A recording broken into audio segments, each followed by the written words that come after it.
de Jésus. Donc nous sommes des pierres. Comme lui est la pierre, nous sommes les morceaux de pierre dans les corps de Jésus. Donc Jésus en se brisant, c'est les morceaux, c'est les membres éparpillés. Voilà pourquoi les ministères parlent de l'unité de la foi. L'Écriture dit que les ministères, je suis dans Éphésiens chapitre 4, verset 9, vous descendez. Le ministère a été donné en vue de l'édification du corps de Christ, jusqu'à ce que nous atteignions la stature parfaite de Christ, jusqu'à ce que nous atteignions l'unité de la foi. Est-ce que vous comprenez ça? Donc, une fois que Moïse a rassemblé, qu'est-ce qu'il fait? Il remonte maintenant avec la pierre en haut. Donc nous disons que cette remontée, c'est ça même l'enlèvement. En d'autres termes, ce sont les 12 qui sont remontés. Est-ce que vous comprenez? C'est pourquoi en distribuant les pains, il coupe en 12. Mais écoutez frère, mais Dieu avait démontré que lorsque vous ferez l'autel, c'est là où je voudrais venir, pour que les gens puissent bien nous comprendre. Parce que la prière, c'est un problème de l'autel. Je voudrais très vite nettoyer cet enseignement de l'autel qu'on prêche très mal ici, destruction de l'autel. L'Éternel dit aux enfants d'Israël,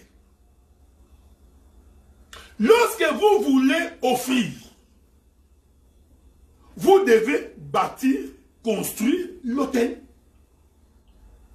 Donc Israël ne pouvait pas faire une offrande sans autel. Donc, pour que Israël fasse l'offrande, Israël doit avoir l'autel. J'insiste, frère. Sans autel, pas d'offrande. En d'autres termes, sans autel, pas de prière. Donc, pour qu'il y ait le sacrifice, il faut premièrement qu'il y ait l'autel. En d'autres termes, pour que Dieu exauce quelqu'un, pour que Dieu écoute ta voix, le problème de Dieu, c'est qu'il faut qu'il y ait l'autel. S'il n'y a pas d'autel, pas de prière exaucée. Maintenant, l'Éternel a donné les modèles quand vous ferez l'autel. C'est très important. C'est-à-dire que la prière est exaucée en fonction de la manière dont on est en train de construire l'autel. Vous comprenez que l'exaucement de la prière se trouve en aval, c'est-à-dire dans les deux versants.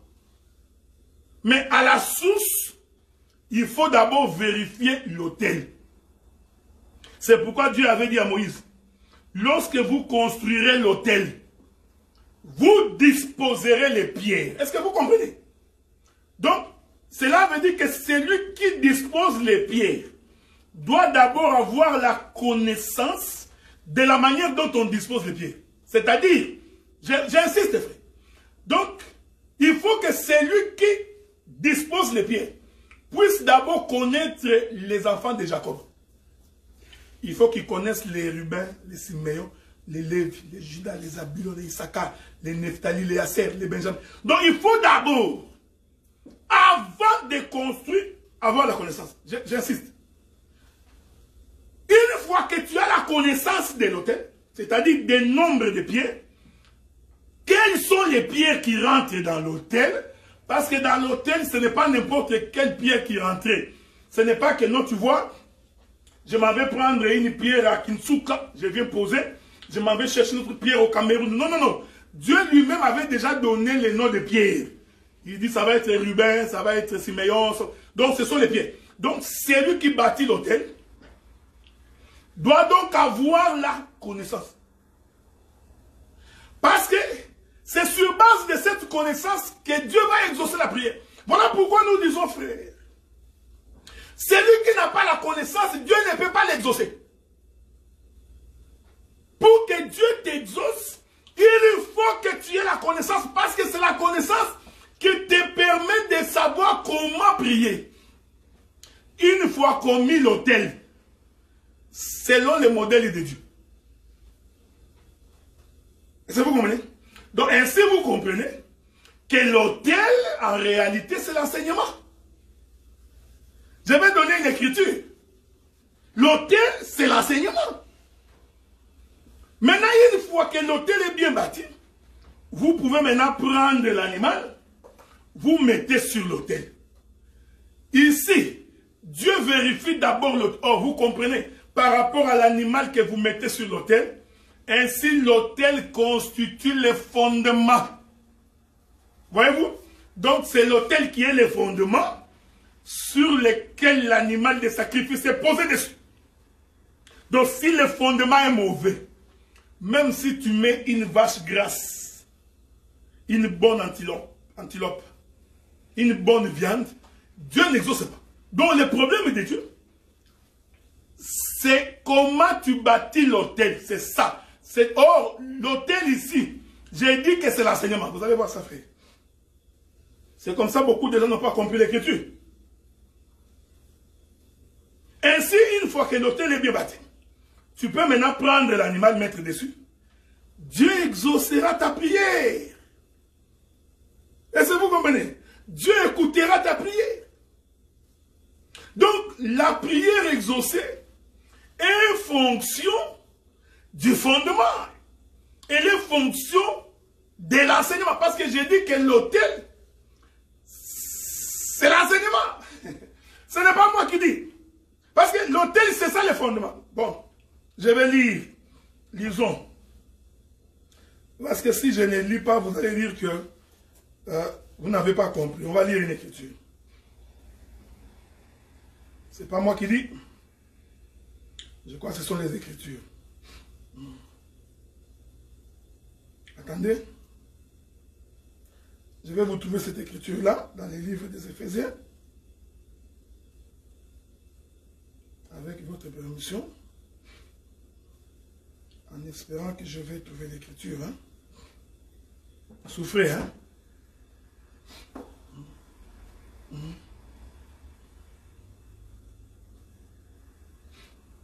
Regardez, je prends le livre de 1 Corinthiens. Prenons d'abord le livre de Matthieu. Matthieu, chapitre 7. Matthieu, chapitre 7. Nous allons lire le verset 25.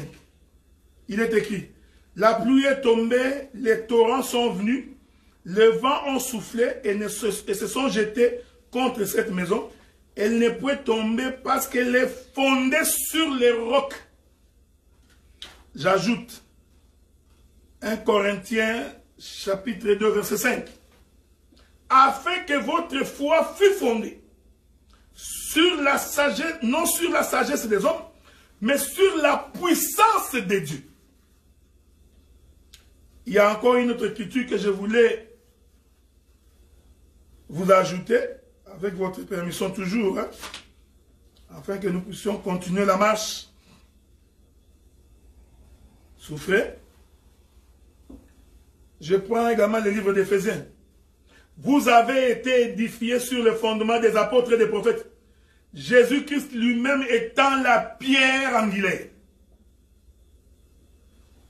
1 Pierre, ça c'était Éphésiens chapitre 2 verset 20. 1 Pierre chapitre 2 le verset 6. Car il est dit dans l'écriture, voici je mets en Sion une pierre angulaire, choisie, précieuse, et celui qui croit en elle ne sera point confus. Il faut croire à la pierre. Or, la foi vient de ce que l'on entend. Est-ce que vous voyez, frère? Regardez. Il faut croire à une pierre placée à Sion. Une pierre précieuse. Or, l'écriture dit que la foi vient de ce que l'on entend. Et ce que l'on entend vient de la parole de Christ. Donc, le fondement, c'est l'enseignement. C'est écouter. Est-ce que vous comprenez ça? Donc, le fondement, c'est l'enseignement. Donc, pour l'autel ici, c'est comprendre comme étant l'enseignement. C'est pourquoi Jésus a dit ceci. Si mes paroles demeurent en vous, si mes paroles demeurent en vous, alors demandez tout ce que vous voulez. Alors, donc, la prière, pour qu'elle soit exaucée, il faut d'abord que tu aies la parole. Est-ce que vous comprenez?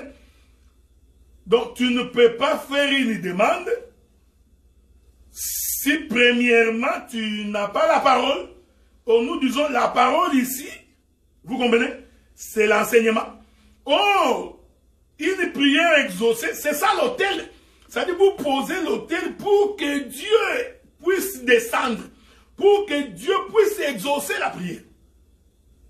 Donc, selon les Écritures, l'autel, selon Dieu, c'est l'enseignement, c'est le fondement, c'est-à-dire, c'est la connaissance de la parole. Voilà pourquoi, lorsque nous voulons parler de faux autels, en réalité, nous parlons de faux enseignements. Donc, quand on dit détruisez les faux autels, les gens sont en train de croire que détruire les faux autels veut dire chasser les démons, chasser les esprits mauvais. Au bien-aimé, dans le Seigneur, tu vas combattre l'esprit du village. Au bien-aimé, tu vas combattre la stérilité. C'est ça, détruire les autels. Donc, je détruis. Nous comprenons que tu n'as pas saisi les Écritures. Voilà pourquoi le problème de Dieu sur la terre, c'est qu'il faut qu'il trouve l'autel. Parce que s'il n'y a pas l'autel, Dieu ne descend pas. J'aime ces choses. Donc, Dieu ne peut pas descendre s'il n'y a pas l'autel. Donc, l'autel ici, c'est le modèle de Dieu.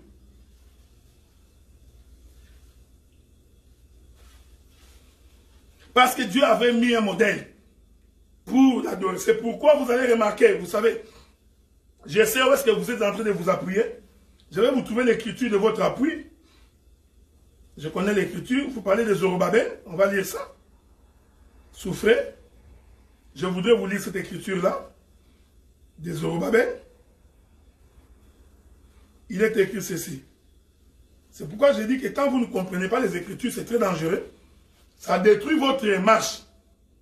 Je voudrais prendre une écriture dans les livres de...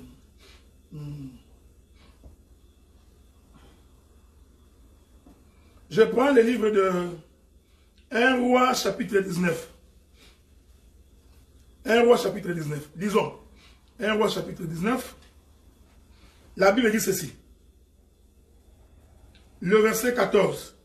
Il répondit, j'ai déployé mon zèle pour l'Éternel, les dieux des armées, car les enfants d'Israël ont abandonné ton alliance et ils ont renversé tes autels et ils ont tué par l'épée les prophètes. Je suis resté seul, moi seul, et ils cherchent à m'ôter la vie. Ici, c'est le prophète Élie. Hein? Le prophète Élie dit ceci. Il dit que les enfants d'Israël ont abandonné ton alliance. Oh, l'alliance de Dieu, c'est obéir à l'enseignement. C'est obéir à la loi. Il explique ça en disant, ils ont renversé tes autels. C'est-à-dire, ils ont renversé les modèles de Dieu. Parce que Dieu avait donné les modèles, frère. C'est pourquoi nous disons, tout enseignement qui n'est pas conforme à la pensée de l'Écriture, c'est un autel renversé. C'est un autel mal construit. On n'a pas honte pour dire ça. Tout enseignement, toute manière de faire qui ne respecte pas l'enseignement de Dieu, en réalité, vous êtes en train de renverser l'autel. Est-ce que vous comprenez ce que nous disons? Donc, on ne peut pas entrer dans une église. Nous trouvons que la femme du pasteur est devenue responsable de l'église. Vous avez renversé l'autel. On ne peut pas entrer dans une église où on donne des titres aux gens, tout le monde, archibishop, bishop, archi, rockman, la pierre angulaire. Donc, toutes ces choses, vous renversez l'autel. C'est comme j'ai toujours dit, tu ne peux pas devenir ministre de la parole en t'auto-proclamant. Tu n'as été ni enseigné, ni encadré, ni reconnu, parce que tu t'es informé. Tu es allé consulter les livres sur Google. Tu es entré sur Internet et tu t'es instruit. Tu es devenu un autodidacte. Voyez-vous, frère. Et viens, tu te proclames serviteur de Dieu et tu commences à prêcher. Ça, c'est un modèle renversé. Je suis évangéliste et pasteur international multipotentiel. Tu n'as pas d'église fixe. Il n'y a pas d'endroit où tu œuvres. Nous disons que ça, c'est un modèle renversé. Et la manière de détruire l'autel, c'est justement remettre les vrais enseignements. C'est ce que Élie explique. Il dit, ils ont renversé tes autels. C'est-à-dire, Dieu avait donné le modèle. Quand vous changez le modèle de Dieu, vous venez de renverser l'autel, frère. Et je vous informe que Dieu est en abomination à cela. Dieu ne peut pas être avec vous. Est-ce que vous comprenez ce que nous disons? Donc il y a des modèles. On ne peut pas tolérer le péché dans une église. Vous ne pouvez pas laisser dans une église les gens qui pêchent et qui servent Dieu. Non. Un prédicateur pécheur, des chantres, des pécheurs, des voleurs, des malhonnêtes, des gens des margoulins. Vous avez renversé le modèle. Vous fermez les yeux à l'iniquité à cause des offrandes. Nous disons ça, c'est renverser le modèle, frère. Non, parce que cette maman-là, je l'aime beaucoup. Elle a la puissance. Donc, je ferai d'elle une modératrice. Donc, elle va avoir les dons de gouverner. Nous disons, vous avez renversé le modèle. Elle peut gouverner sa maison, son entreprise. Mais dans l'église, les dons de gouverner est accordé au ministère. Donc, quand vous laissez ces choses s'exercer, vous renversez ça. Donc, détruire le mauvais autel, c'est apporter les vrais enseignements. Ce n'est pas chassons les démons, c'est ça renverser l'autel. Destruction des autels numéro 12, destruction des autels numéro 14. Les gens qui prient, mais dont la vie n'est pas transformée. Dont le modèle n'est pas respecté, frère. Donc, l'autel, c'est pourquoi quand Élie, voyez frère, quand Élie a voulu tuer les prophètes de Baal, il leur a d'abord demandé de construire l'autel. Il dit, construisez un peu votre autel, je vais voir. Et l'écriture dit que pour que Élie invoque Dieu, pour que le feu descende du ciel, Élie a restauré, il a rétabli le vrai autel. Il rétablit donc l'ordre des choses. Il dit, voici. C'est pourquoi je vous avais dit, quelqu'un ne peut pas bien prêcher l'évangile et vivre en désharmonie avec l'évangile. Nous disons, vous avez renversé l'autel. Un prédicateur voleur, un pudique, il insulte, il est méchant, calomniateur, un prédicateur qui se bagarre. J'ai vu des prédicateurs en train de se bagarrer, 2 prédicateurs. Nous disons, ça ce n'est pas de Dieu. Vous avez pris des bandits, vous les avez transformés en prédicateurs. Et vous les appelez ministres. Ils ne sont pas ministres. Un ministre ne peut pas faire des choses comme ça. Le modèle de Dieu vous dirait que, avant de devenir prédicateur, il faut que Aaron et ses fils soient lavés. Aaron ne peut pas entrer dans le service, frère, sans premièrement être lavé. Aaron, avant d'entrer, il doit premièrement être lavé, lui et ses fils. Donc, être lavé ici, c'est passer par les eaux du baptême. Oh, les eaux du baptême, dans sa pensée prophétique, voudrait dire mourir au péché. Mourir quant à la chair pour commencer une nouveauté de vie. Nous trouvons des prédicateurs malhonnêtes, coopérants, un prédicateur coopérant. J'ai même entendu qu'il y a des prédicateurs frappeurs. Il fait des faux documents. Il fait des faux témoignages. Un prédicateur. Il fait des faux dollars. Mais frère, nous partons.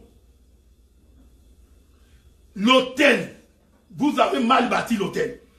C'est pourquoi Élie doit venir pour que ces autels soient renversés. Laissez-moi vous ajouter notre écriture. Parce que des fois, quand on dit comme ça, vous ne comprenez pas. Prenons le livre des Juges. Juges chapitre 2. Juges chapitre 2, le verset 2. Il est écrit. Vous ne traiterez point alliance avec les habitants de ces pays.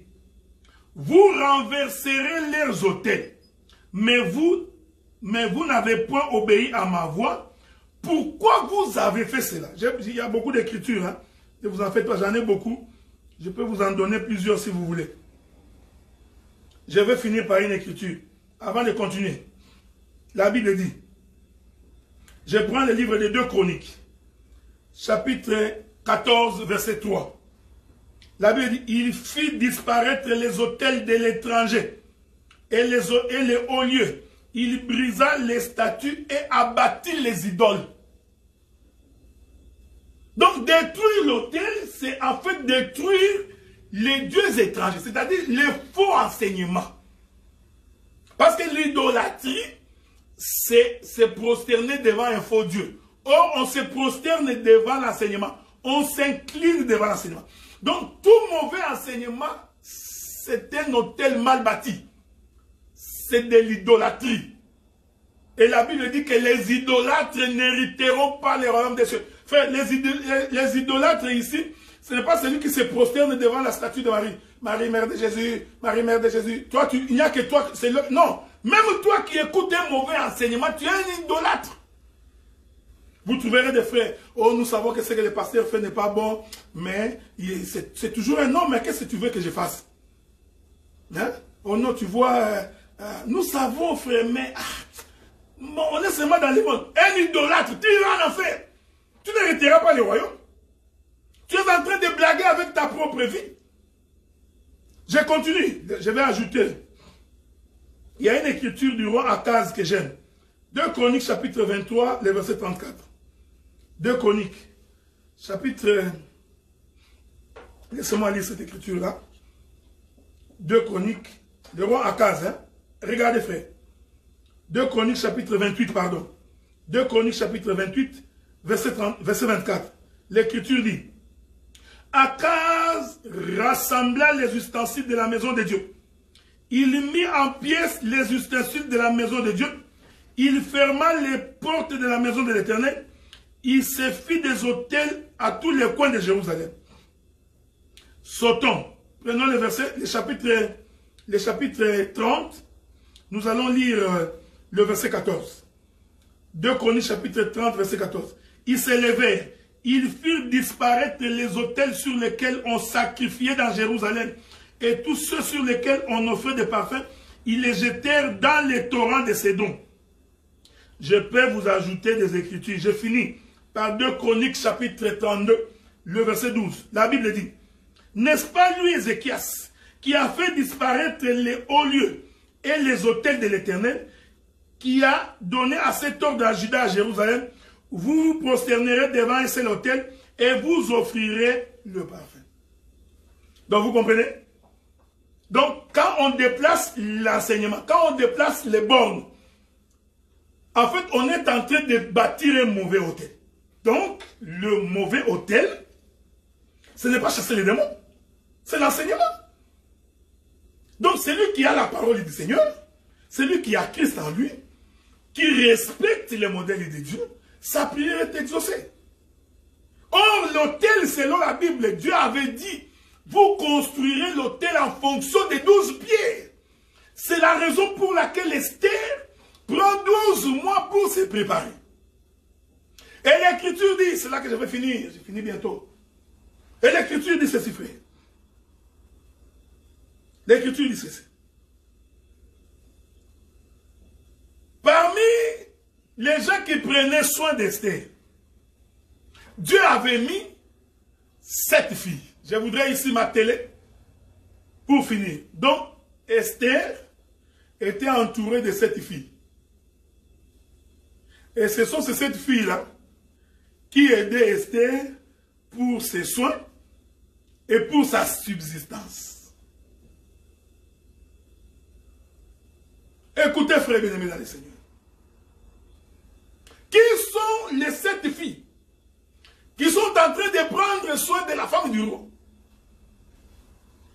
Ici, vous comprenez que les 7 filles ici représentent les ministères. Je vais aller doucement.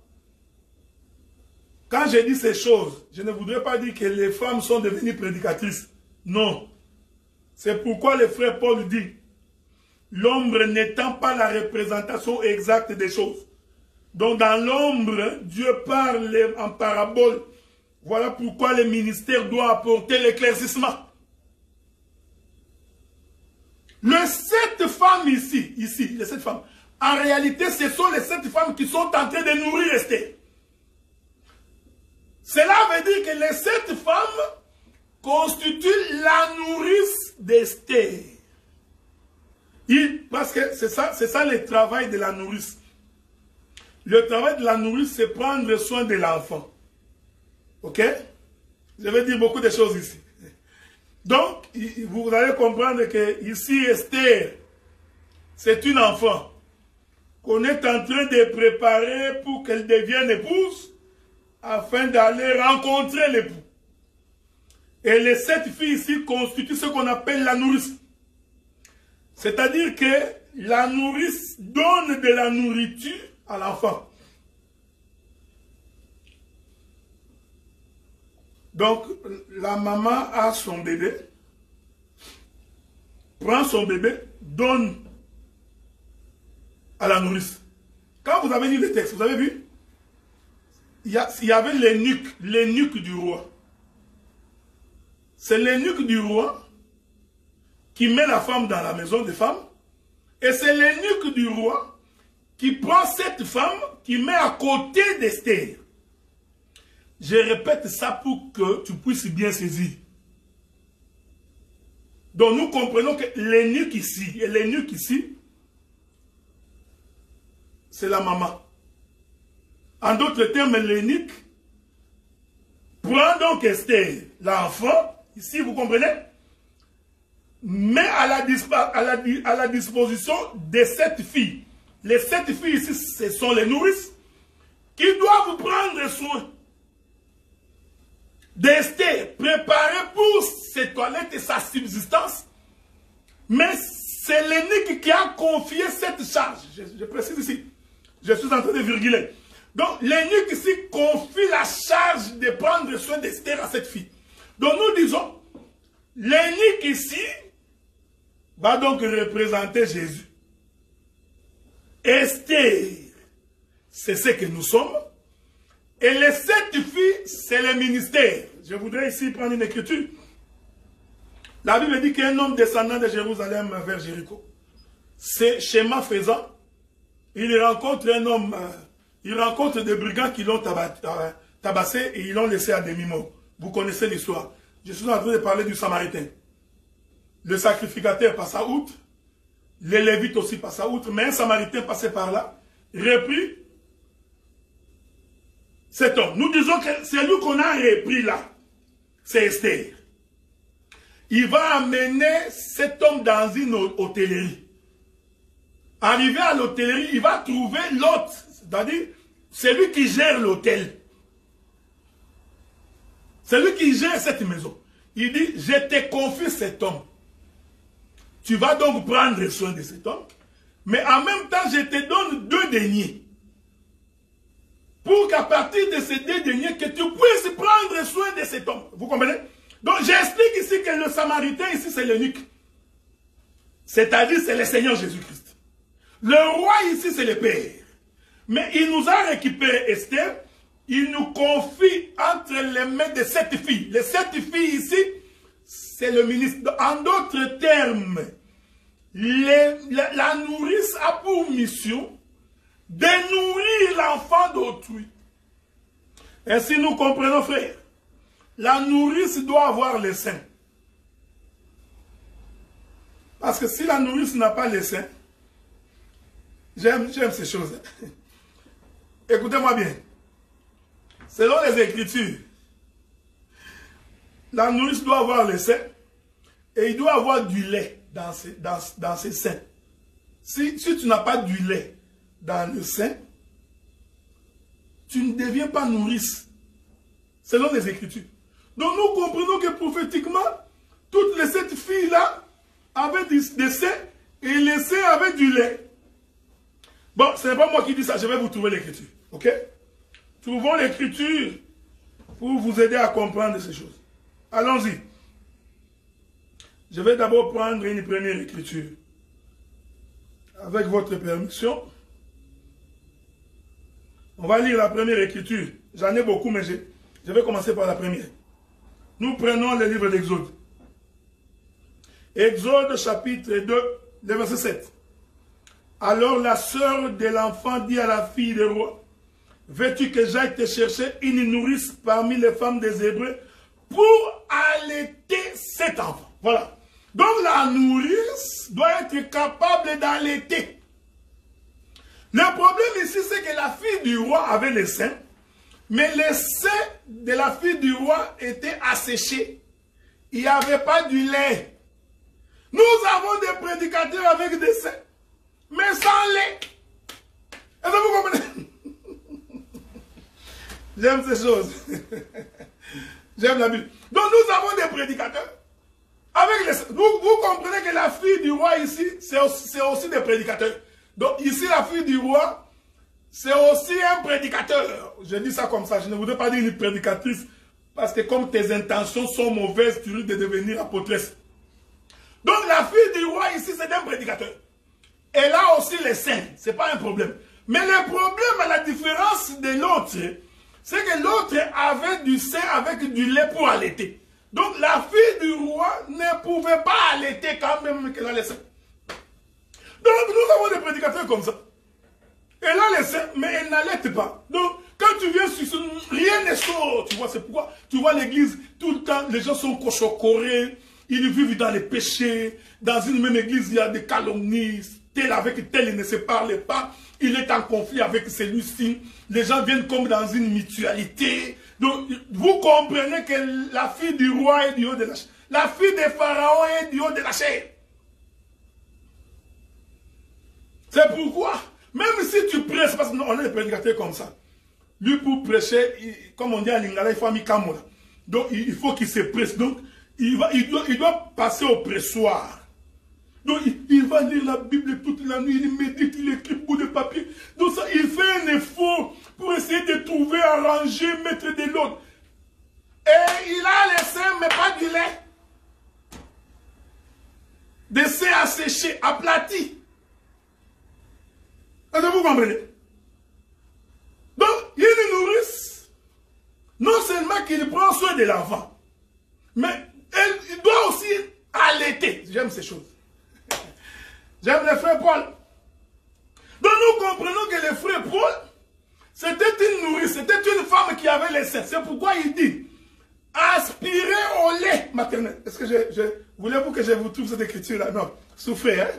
Souffrez, je voudrais vous trouver cette écriture-là. Avec les écritures, on va aller plus vite, ok? Souffrez.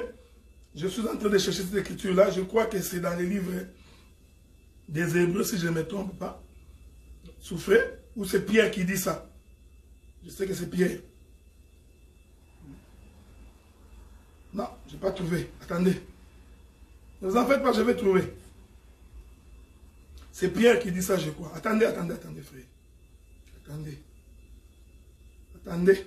Bon, je l'ai. Il est écrit ceci dans les livres de Pierre. 1 Pierre. Attendez. 1 Pierre chapitre 2, verset 2.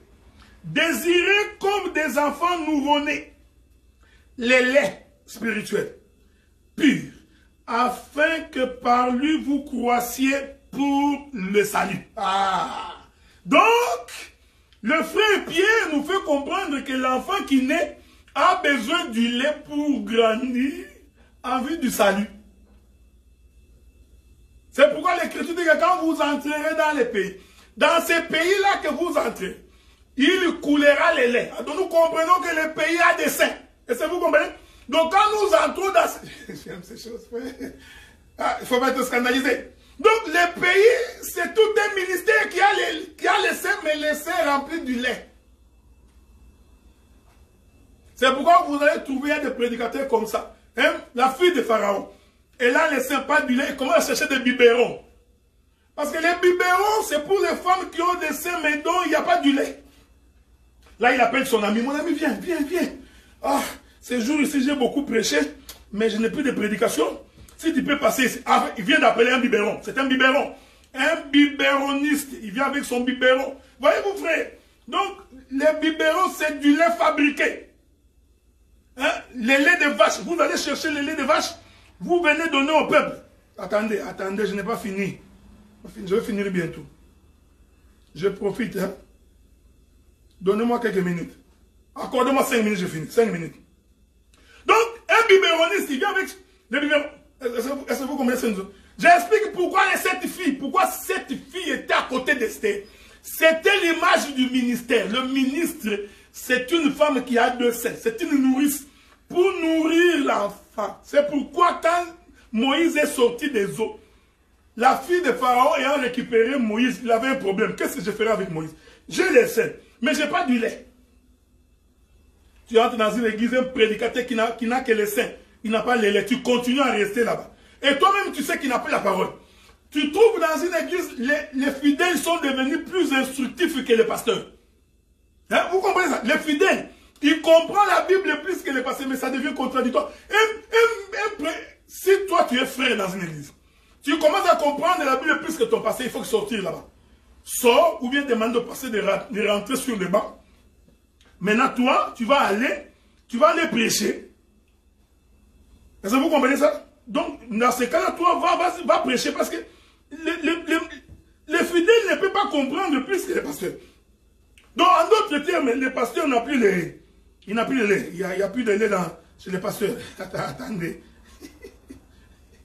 Attendez, bien aimé dans le Seigneur, je suis en train d'avancer. Ok? J'avance. Je vais finir bientôt, je vous avais dit. Attendez. Donc les pasteurs n'ont plus de lait. La fille de Pharaon a récupéré l'enfant, mais il s'est posé un problème. Je suis une femme. C'est pourquoi nous disons que tout prédicateur n'est pas ministre, frère. C'est pas parce que tu as vu les bouts de seins, tu te dis non, c'était... La nourrice doit avoir les seins et elle doit être capable d'allaiter. Est-ce que vous comprenez ça? Il faut que tu sois capable d'allaiter. C'est pourquoi, quand on est allaité, on grandit dans la foi. Comment ça devenir grand? Est-ce que vous comprenez? Ici, nous comprenons. Regardez, frère. Souffrez. Il faut aller vérifier. Je crois que je me suis déconnecté. Non, je ne me suis pas déconnecté. C'est bon. Donc, ici, vous comprenez, bien aimé dans le Seigneur, vous comprenez que la nourrice prend soin de l'enfant. Je vais vous ajouter une autre écriture parce que je voudrais dire une chose. Hein? Je voudrais dire une chose ici de très intéressante. Regardez. Prenons le livre de... Prenons Rebecca. Prenons Rebecca. Je voudrais prendre Rebecca.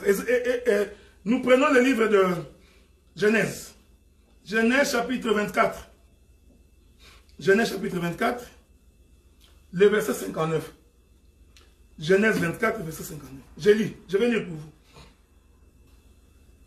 Hein? Lisons. La Bible dit. Ils laissèrent partir Rebecca, leur sœur, et sa nourrice, avec les serviteurs d'Abraham et ses gens. Prenons encore une autre écriture.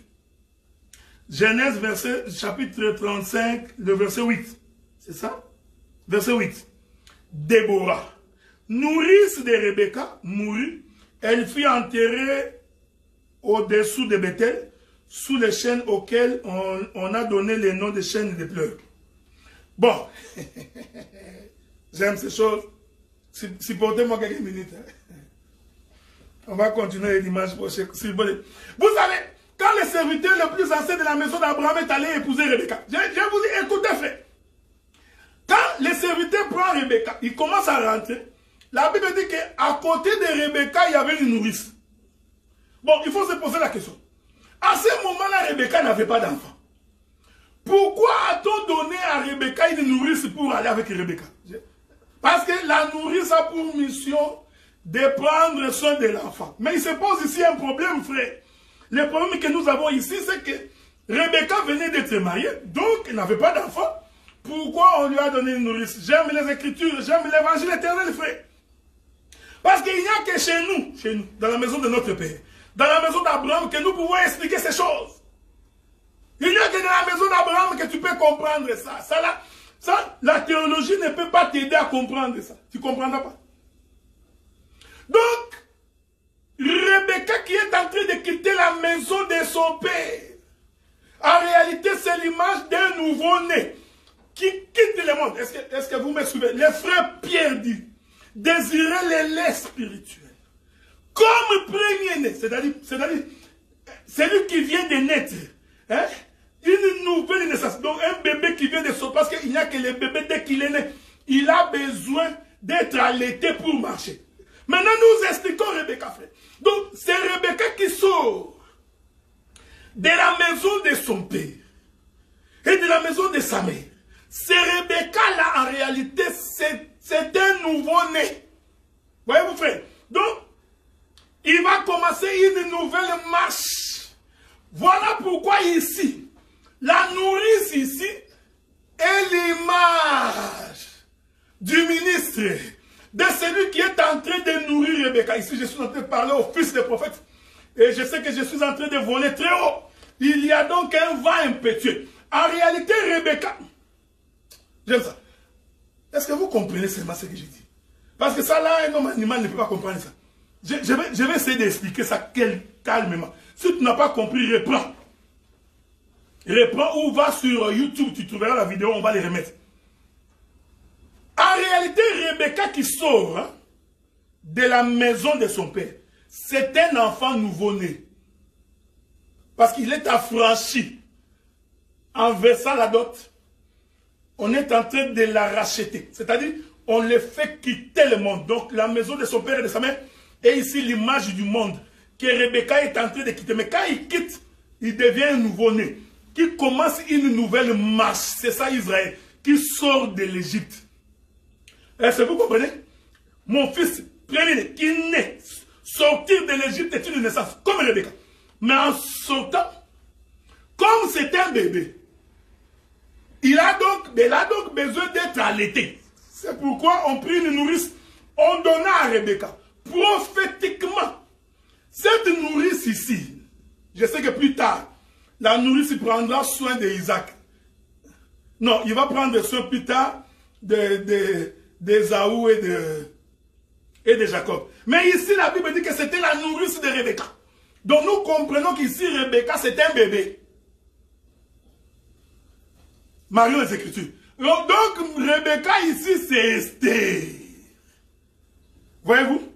Qui est entré dans la maison. Il a quitté là où il était avec Mardoché. Il quitte chez lui. Il rentre. Dès qu'il rentre, on donne cette fille. Les 7 filles ici, c'est la nourrice. Pour allaiter, donner du lait.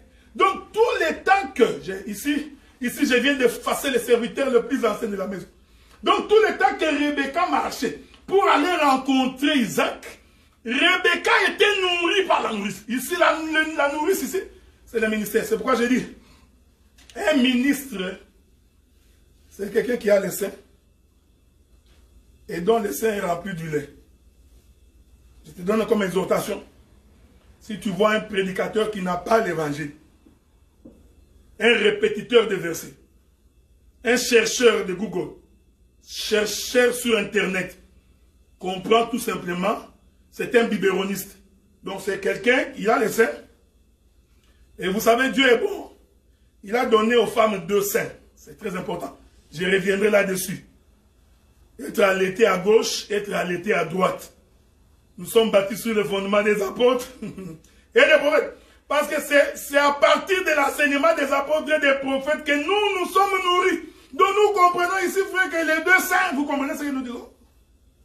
Bon, que le Seigneur vous bénisse, qu'il vous garde, qu'il garde également vos maisons. Nous avons donc fini pour aujourd'hui. Nous demandons à tous les bien-aimés de l'Assemblée des Saints de Gatineau que nous aurons notre prière en ligne le vendredi, si Dieu nous prête vie. Et le dimanche prochain, je vais continuer l'enseignement. Parce que je ne suis pas encore entré dans les détails des myrrhes et de parfums. Je suis toujours là. Donc, je crois que si le 8 février, on lève la mesure du confinement, donc je crois que le 14 février, nous allons reprendre nos cultes normalement. Que l'Éternel Dieu de gloire, maître des temps et des circonstances, qu'il vous garde et qu'il vous protège, Et nous rappelons ces choses pour que vous compreniez que celui qui écoute la parole est censé mettre cette parole en pratique. Il est censé vivre la parole, afin que la parole puisse les rapprocher de plus en plus de la maison de Dieu. Que l'Éternel Dieu de gloire qui vous garde et qui vous protège. Nous en avons donc fini pour aujourd'hui et nous nous fixons un rendez-vous les dimanches prochains